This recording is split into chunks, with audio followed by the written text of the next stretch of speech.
한 천주교 신부님이 두 소녀와 함께 마차를 타고 어딘가를 가고 있었습니다. 한 수녀님은 늘씬하고 참 이쁜데 한 수녀님은 좀 퉁퉁하시고 조금 그러지 못했습니다. 마차를 타고 가는데 이 신부님이 가운데 앉고 두 수녀님이 이제 이쪽에는 얼굴이 아주 이쁜 수녀님이 앉고 여기는 좀 그렇지 못한 수녀님이 앉고 가는데 마차가 가다가 커브길을 돌 때 몸이 자꾸 움직이지 않습니까? 네, 그래서 마차가 이렇게 가면서 이쪽으로서 움직이니까 몸이 이제 조금 그렇지 못한 신부님 쪽으로 몸이 싹 움직이니까 이 신부님 속으로 이렇게 기도했습니다. 사탄아 물러가라. 이번에도 반대편으로 싹 움직이는데 몸이 좀 이쁜 신부님 쪽으로 몸이 싹 기우는 거예요. 그래서 이 신부님이 또 마음속으로 기도했습니다. 주여 뜻대로 하옵소서. 뭐 만든 얘기입니다. 실제로 있은 얘기는 아니고요. 여러분 하나님의 뜻을 어떻게 분별하십니까? 많은 경우 내게 유리하면은 우리는 그걸 하나님의 뜻으로 받아들이기가 참 쉽죠. 그게 내게 좋은 것이라면은 하나님의 뜻으로 받아들입니다. 근데 내게 불리하면은 그것이 하나님의 뜻이 아닌 것으로 판단할 때가 참 많습니다. 신앙이 성숙하다고 하는 것은 하나님의 뜻을 잘 분별하는 겁니다. 그리고 그 하나님의 뜻에 더해서 나에게 그것이 유익하든지 불리하든지 상관없이 그 하나님의 뜻에 순종하는 것이 신앙의 성숙이죠. 오늘 본문의 모습은 다윗의 성숙한 신앙의 모습, 참 깊어진 다윗의 영성을 우리에게 보여주고 있습니다. 다윗이 사울을 피하여서 엔게디라고 하는 항무지에 몸을 숨기고 있었습니다. 엔게디라고 하는 말은 염소의 샘, 그런 뜻을 가지고 있는 말인데 사이의 중간 서쪽 지역에 위치해 있습니다. 이곳은 큰 바위들이 있어서 마치 산악지대와 같이 깊은 이렇게 협곡이 있습니다. 그리고 사이 쪽으로는 절벽이 있기도 하고 또 많은 스키함 동굴이 많이 있어서 몸을 숨기기가 참 좋은 장소였습니다. 어떤 굴은 입구는 좁지만 들어가면 넓어서 수천 명이 들어가고도 좋게 남을 수 있는 그런 큰 동굴도 있습니다. 다윗과 다윗을 따르는 사람들이 이 엔게디에 있는 동굴 한 동굴에 몸을 숨기고 있었습니다. 그런데 다윗이 이곳에 몸을 숨겼다라고 하는 것은 이제 다윗이 이스라엘 땅에서 더 이상 몸을 숨길 데가 없이 막다른 곳에 왔다는 것을 의미합니다. 그런데 이 소식을 누군가가 또 사울에게 알려주게 되어집니다. 사울이 블레셋과의 전쟁을 마치고 돌아온 지 얼마 되지 않았음에도 불구하고 이 소식을 듣자 3천의 정예 군사를 모아서 다윗을 잡으러 오게 되어집니다. 이전에 보면은 다윗이 블레셋과 전쟁을 할 때에 3천의 군사를 동원해서 블레셋과 전쟁한 적이 있습니다. 그런데 다윗을 잡기 위해서 3천의 군사를 일으킵니다. 무슨 얘기입니까? 사울에게 있어서 블레셋과의 전쟁보다도 더 중요한 것이 다윗을 없애는 것이었습니다. 그러다 오늘 3절에 보니까 이렇게 말씀을 합니다. 길가 양의 울이 이런즉 굴이 있는지라 사울이 뒤를 보러 들어가니라 다윗과 그의 사람들이 그 굴 속 깊은 곳에 있더니 이런 동굴들 중에서 이제 양을 치는 목자들이 울이나 또 숙소로 이용하는 곳이 많이 있었습니다. 이런 곳에서는 굴 앞에 돌을 쌓고 그리고 또 가시로 덮어서 맹수들의 접근을 막곤 합니다. 다윗이 이런 굴 하나를 발견을 하고 뒤를 보러 들어갔다 그렇게 말씀을 합니다. 뒤를 보러, 우리나라 말이죠. 무슨 말이에요? 대변 보러 갔다 그 말이죠. 원문에는 어떤 뜻의 말이냐 그러면 발을 가리우다 그런 뜻을 가지고 있습니다. 그런 말이에요. 이 발을 가린다라고 하는 말은 대변을 보기 위해서 웅크리고 앉아 있을 때 긴 옷이 발을 덮게 되어지죠. 그 상황을 그대로 표현한 말입니다. 여러분 다윗이 뒤가 급해서 한 동굴에 들어와서 중요한 일을 보잖아요. 이 중요한 일은 혼자 하잖아요, 그죠? 누가 같이 할 수 없으니까 호위병도 없이 비무장으로 그렇게 이제 동굴 안으로 들어와서 볼 일을 보게 되어진 겁니다. 그런데 그 동굴 깊숙이 다윗의 사람들이 숨어 있었습니다. 사울이 호랑이 우리 안으로 들어온 것과 같은 거죠. 호위병도 없이 무방비의 상태로 그 동굴 안에 들어온 거예요. 여러분, 동굴 안이라는 것이 어둡죠. 근데 특별히 밖에 있는 사람들이 환한 곳에 있다가 동굴 안에 들어가면 아무것도 보이지 않잖아요. 그러나 반면에 이미 그 동굴 속에서 오래 생활한 다윗의 사람들은 모든 것이 익숙해져 있기 때문에 사실은 사울의 행동을 흔히 보고 있었던 것입니다. 여러분, 다윗에게 절호의 기회가 찾아왔습니다. 자기를 죽이러 몸부림치는 사울입니다. 다윗의 인생을 꼬이게 만들고 고통스럽게 만드는 사울입니다. 더 이상 숨을 곳이 없도록 막다른 죽음의 자리로 내몰고 있는 사울입니다. 그 사울이 지금 다윗의 눈앞에 있습니다. 사울을 죽일 수 있는 절호의 기회이지요.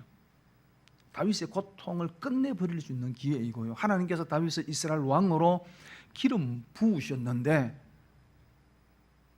여러분, 사울을 죽이고 왕자에 오를 수 있는 절호의 기회입니다. 그래서 그와 함께 했던 사람들이 다윗에게 이렇게 충고하죠. 4절 말씀 같이 읽겠습니다. 시작. 다윗의 사람들이 이르되 보소서, 여호와께서 당신에게 이르시기를 내가 원수를 내 손에 넘기리니 네 생각에 좋은 대로 그에게 행하라 하시더니 이것이 그날이다니. 다윗이 일어나 사울의 겉옷자락을 가만히 베니라. 다윗의 사람들이 이렇게 이야기를 합니다. 하나님께서 이렇게 말씀하지 아니하셨습니까? 원수를 네 손에 붙이리니 좋은 대로 행하라고 하지 않았습니까? 지금이 바로 그때입니다. 오늘이 그날입니다 라고 이야기합니다. 하나님이 주신 기회라는 거죠. 하나님이 당신에게 이 환경을 만들어 주었다는 것입니다. 이런 절호의 기회가 하나님이 돕지 않으면 어떻게 이런 기회를 얻을 수 있겠느냐라는 거예요. 그러니 이 기회를 놓치지 말라라는 겁니다. 그런데 다윗은 그 기회를 붙들지 않았습니다. 사실 그때 보니까 다윗이 일어나서 사울의 겉옷자락을 가만히 베니라. 여러분, 다윗이 사울의 겉옷자락을 베었다는 말이 무슨 뜻입니까? 능히 사울을 죽일 수 있었다는 것입니다. 그럼에도 죽이지 않고 겉옷자락만 가만히 베게 됩니다. 왜 다윗이 이 절호의 기회를 붙들지 않았을까? 그의 모든 시련과 고통을 끝낼 수 있는 기회임에도 불구하고 왜 이 기회를 붙들지 않았을까라는 거예요. 이 모습을 통해서 다윗의 깊은 영성을 우리는 보게 되어집니다. 어떤 모습입니까? 그 첫째 남 따라서 할까요? 기회보다 중요한 것은 하나님의 뜻이다. 6절 말씀 같이 읽겠습니다. 시작. 자기 사람들에게 이르되 내가 손을 들어 여호와의 기름 부음을 받은 내 주를 치는 것은 여호와께서 금하신 것이니 그는 여호와의 기름 부음을 받은 자가 됨이니라 하고. 여러분, 사울은 하나님으로부터 기름 부음 받은 자이지요. 구약에서 왕, 선지자, 제사장을 세울 때에 기름을 부어서 그 직에 임명을 합니다. 기름 부음을 받는다라고 하는 것은 그 직임이 하나님께로부터 왔다라고 하는 신적 권위를 나타내는 것입니다. 하나님이 세웠다는 거죠. 사울이 비록 잘못된 일을 행하는 왕이지만 하나님이 세우신 왕이라는 겁니다. 그런 왕을 자신이 해치려 하는 것은 하나님께서 원하시는 것이 아니다라는 것입니다. 6절에도 내 주를 치는 것을 그렇게 이야기합니다. 사울을 주라고 이야기합니다. 분명 사울은 다윗의 원수입니다. 그럼에도 불구하고 하나님께서 주신 신적 권위가 있었기에 주라고 부릅니다. 다윗은 사울을 하나님이 세우신 왕으로 인정하고 있는 것입니다. 그러니 그 왕을 해치는 것은 하나님의 권위를 거역하는 것이라는 겁니다. 다시 말하면 왕 같지 않은 왕이라 할지라도 하나님이 세우셨다는 거니, 그러니 자신이 그 왕을 해치는 것은 하나님께서 원하시는 것이 아니라는 것. 다시 말하면 내 고난이 아니라는 것입니다. 그 왕을 해치는 것, 그것은 하나님의 뜻이 아니라는 것. 비록 천금 같은 기회가 왔다 할지라도 그 기회가 하나님께서 기회처럼 주신 기회처럼 보여도 그것이 하나님의 뜻이 아니라면 그 하나님의 뜻을 거스르지 않겠다는 것입니다. 다윗은 그 기회를 자신에게 유리한 쪽으로 해석하지 않습니다.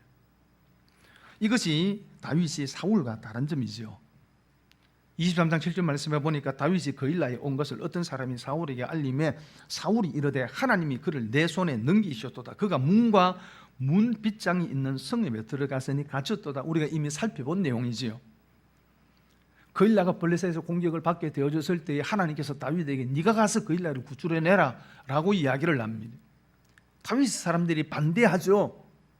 일로 인해서 우리의 위치가 사울에게 노출이 되어지면 우리에게 위험하니까 우리가 일에 나서면 안 됩니다 라고 하지만은 하나님께서 그일라를 구출해내라 라고 하니 그 하나님의 말씀에 순종해서 그일라를 구출해내게 되어집니다. 그런데 그일라 사람들이 다윗을 고발하잖아요.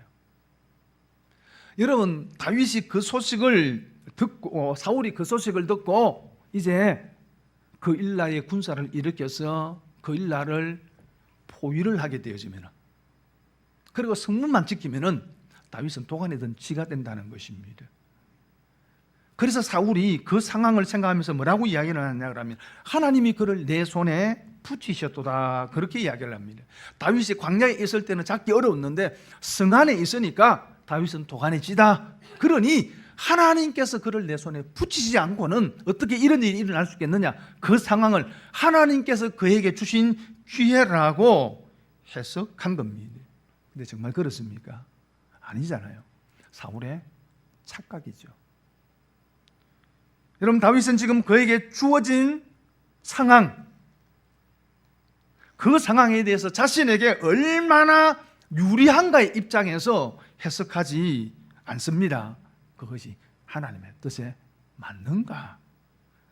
기회보다 중요한 것이 하나님의 뜻이라는 겁니다. 환경보다 중요한 것이 하나님의 말씀이라는 겁니다. 절호의 기회가 찾아온 것처럼 보인다 할지라도 우리가 늘 조심하고 물어보아야 할 것은 정말로 그것이 하나님의 뜻인가, 하나님의 말씀에 부합한 것인가라는 거예요. 여러분이 금요일 날 와서 열심히 기도합니다. 돈이 한 300만 원이 필요해요. 300 기도합니다. 하나님 300만 원이 필요합니다. 하나님 무자가해 주시옵소서. 기도하고 돌아가는데 뭐 컴컴한 길은 뭐가 하나 발에 턱 걸리는 거예요. 가방이 안에 있는 거예요. 먹고 싶어가지고 가방을 떡 열어보니까 안에 300만 원이 있다. 현금이 들어있는 거예요. 조금 전에 하나님 앞에 300만 원이 필요합니다 했는데 정확하게 300만 원이 떡 들어있는 거예요. 할렐루야. 하나님께서 이렇게 적시로 응답해 주시는군요 하고 집에 가져가면 큰일 납니다. 점유물 이탈죄, 죄가 되는 거예요. 여러분, 그럴 때에 그 300만 원이 하나님의 기회입니까? 아니, 주인 찾아주라고 여러분에게 발에 걸리게 한 거예요. 하나님의 기회가 아니라 그 말입니다. 아무리 좋은 기회를 할지라도 여러분, 그것이 하나님께서 원하시는 것이 아니라면 거부해야 하는 거죠. 아무리 좋은 환경이라 할지라도 그것이 하나님의 말씀과 다르다면은 그건 기회가 아닙니다. 요나가 하나님의 말씀에 불순종하고 다시스로 가는 그 길에 만난 다시스로 가는 배는 하나님의 기회가 아니고 사탄의 미소입니다.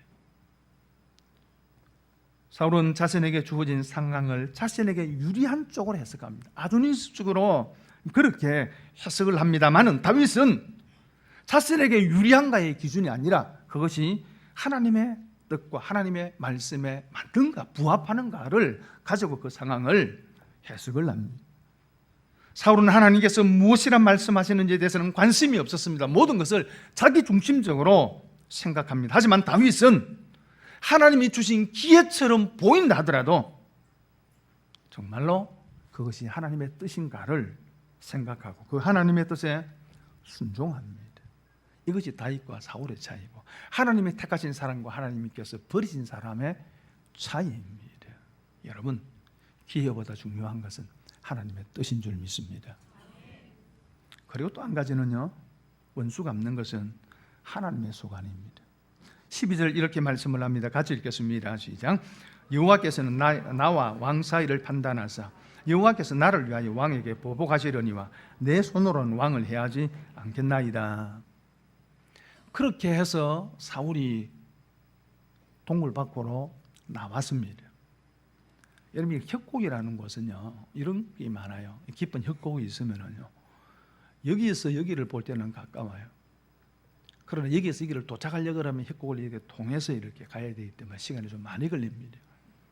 아마 다윗이 생각할 때 사울이 자신을 잡을 수 있는 건 충분히 멀어졌다고, 이 협곡을 지나서 충분히 멀어졌다고 생각할 때 동굴에 나와서 사울에게 소리를 치는 얘기입니다.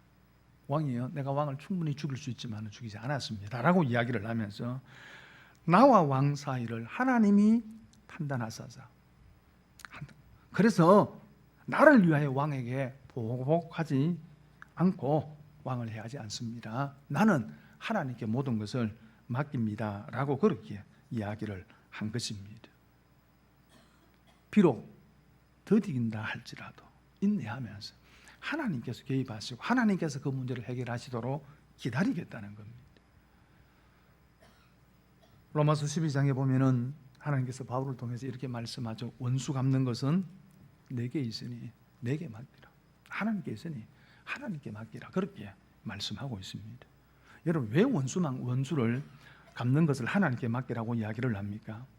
출애굽기 21장 23절과 24절에 보니까 그러나 다른 해가 있으면 갚되 생명은 생명으로, 눈은 눈으로, 이는 이로, 손은 손으로, 발은 발로, 그렇게 말합니다. 눈을 상했으면은 눈으로 갚고 이를 상했으면 이로 갚아라, 그렇게 말씀을 합니다. 이 말씀을 언뜻 보면은 보복을 인정하고 보복을 하라고 하는 말씀처럼 보이지만 그렇지 않습니다. 보복을 제한하는 말씀입니다. 여러분, 사람은 내가 어떤 손해를 입거나 해를 입었으면은 반드시 갚아주고 싶어 하죠. 아닙니까? 아니에요? 좀 이상한데 그러면. 여러분, 사람은 내가 무언가를 해를 입으면은요, 갚아주고 싶어 하는데 내가 받은 것보다도 항상 더 많이 갚아주고 싶어 하죠. 저만 나쁜 사람인 것처럼 이제 동의를 안 하시는 것 같은데. 여러분, 그렇지 않아요, 그죠? 사람은 반드시 그래요. 그래서 내가 누군가로부터 뺨을 맞았으면은 내가 그 사람한테 갚아줄 때는 어떻게 갚아줍니까? 주먹으로 갚아주고 싶어 하는 것이 사람의 마음이에요. 이게 인간의 본성이라는 겁니다. 하나님께서 그것이 인간의 본성이고 그럴 수밖에 없다면은 하나님이 제한을 두는 겁니다. 그렇다면은 이는 이 이상 하지 마라. 눈은 눈 이상 하지 말고 눈은 눈, 이는 이만큼만 해라. 그렇게 말씀하십니다. 그런데 이것이 쉽지 않은 거예요. 앞서 말씀을 드린 것처럼 사람은 반드시 내가 당한 것보다 더 많이 갚아주고 싶어 하는 것이 사람의 본성이에요. 그러다 보니까 보복이 또 다른 보복을 불러오는 겁니다. 그래서 원수는 또 다른 원수를 낳게 되어지고, 인간의 역사가 그래서 피해의 역사인 겁니다. 그러니 하나님께서 말씀하시는 겁니다. 원수를 네가 갚으려 하지 말고 내게 맡기라는 거예요. 하나님께 맡기라는 거예요. 그게 가장 후유증이 없다는 거예요. 여러분, 만약에 다윗이 사울을 칼로 죽이고 왕권을 얻었다고 하십시다. 어떻게 되었을까요? 그럼 그건 쿠데타입니다. 하나님이 세우셨다고 하지만 백성들이 볼 때에는 쿠데타예요. 그러면은 왕권을 인정받지 못하고요, 또 다른 쿠데타가 일어나게 되어집니다. 왜냐하면 그게 북이스라엘의 역사예요. 북이스라엘은 그래서 끊임없이 반역이 일어납니다. 그리고 만약에 다윗이 사울을 죽이고 왕권을 찾았으면요, 사울이 속한 베냐민 사람들의 지지를 받지 못합니다. 그리고 백성들의 지지를 받기 어려워요. 다윗은 그걸 잘 알았습니다. 그래서 하나님께 맡긴 겁니다. 여러분, 원수는 아니라 할지라도 여러분에게 좀 섭섭하게 하고 여러분을 좀 힘들게 하는 사람이 있죠. 이것도 없습니까? 있죠. 어쩌라고요? 하나님께 맡기라는 거예요. 그런데 제가 성도 여러분들을 보면서 뭘 느끼느냐 그러면요, 참 신기한 게 하나 있어요. 그게 뭐냐 그러면요, 상처 받은 사람은 억수로 많은데 상처 준 사람은 없더라고요. 다들 나는 상처받았습니다, 나는 상처받았습니다 그러는데 상처 준 사람이 없어요. 편히 이야기하면 피해자는 많은데 피의자가 없어요.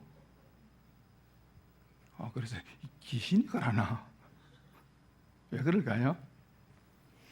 사람들은요, 자기가 상처 준 것은 잊어버립니다. 그러나 내가 받은 상처는 자꾸 기억하는 거죠. 쌓아두는 거예요. 쌓아둬. 그러니 상처 준 사람은 없고 상처 받은 사람들만 여기 지금 가득 앉아 계신 거예요. 그러니 어떻게 하라고요? 그냥 하나님께 맡기라는 거예요. 하나님께 맡기라. 그게 영적인 성숙이라는 거죠. 그리고 또 한 가지는 따라서 할까요? 선으로 악을 이겨야 한다.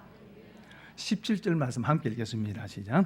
다윗에게 이르되 나는 너를 학대하되 너는 나를 선대하니 너는 나보다 의롭도다. 이것은 사울이 하는 얘기입니다.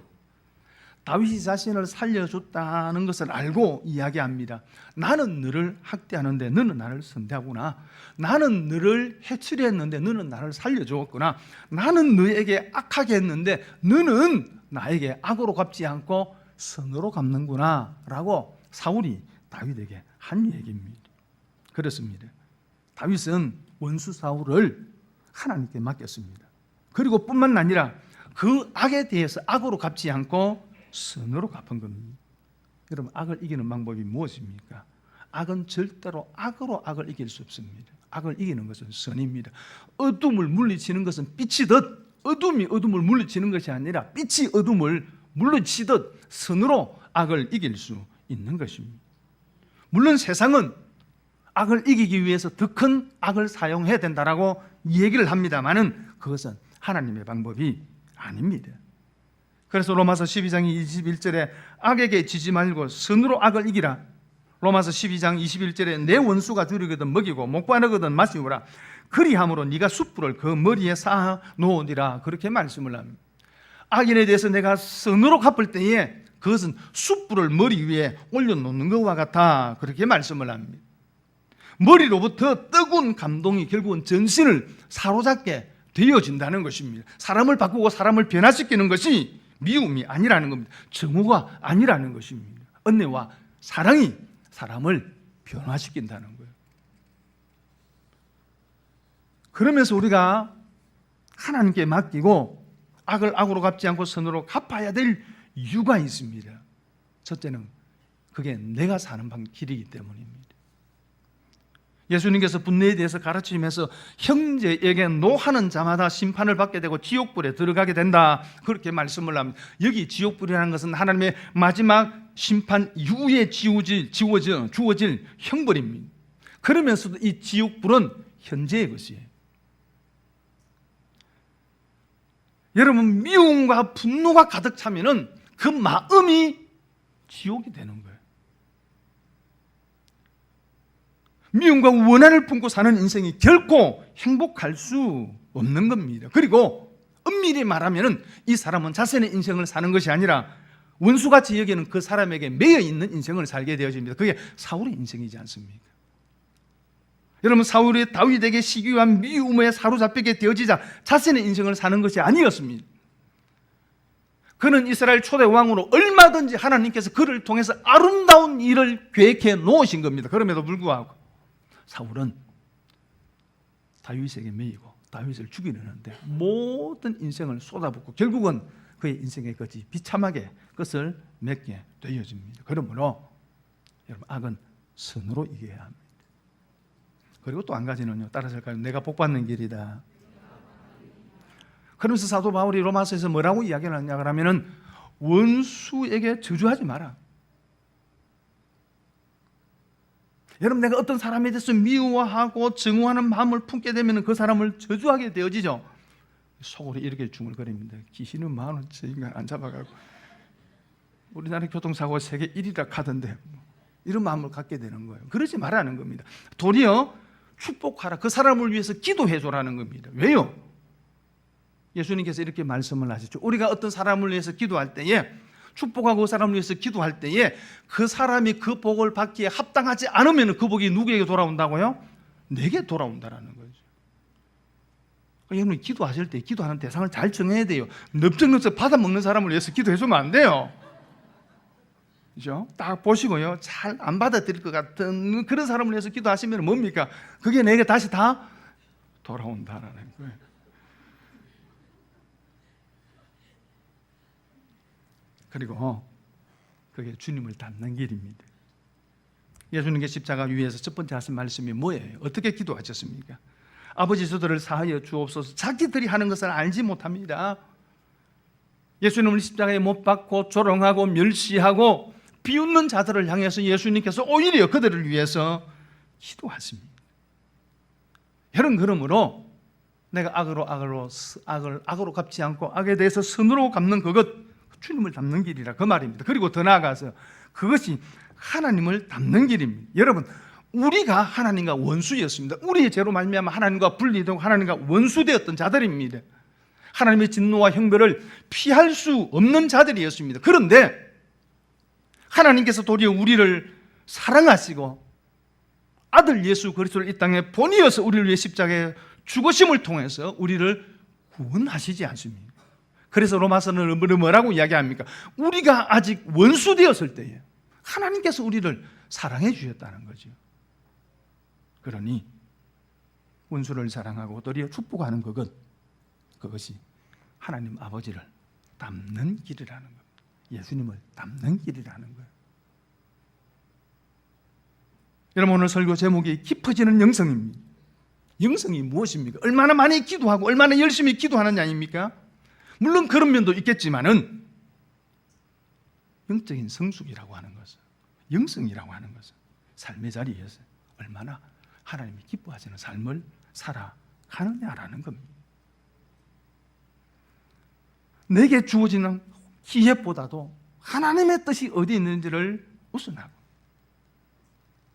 마음의 증오와 어떤 미움으로 사람을 대하는 것이 아니라 사울의 악까지도 하나님께 맡기고 선으로 악을 이기는 그 다윗의 모습이 영적인 기쁜 성숙의 모습이라는 거예요. 사랑하는 성도 여러분, 오늘 저와 여러분들이 이런 믿음의 삶을 살 수 있기를 바랍니다. 그래서 우리의 영성이 좀 더 깊어지고 성숙한 믿음의 삶을 살아가는 저와 여러분 될 수 있기를 주의 이름으로 축원을 드립니다.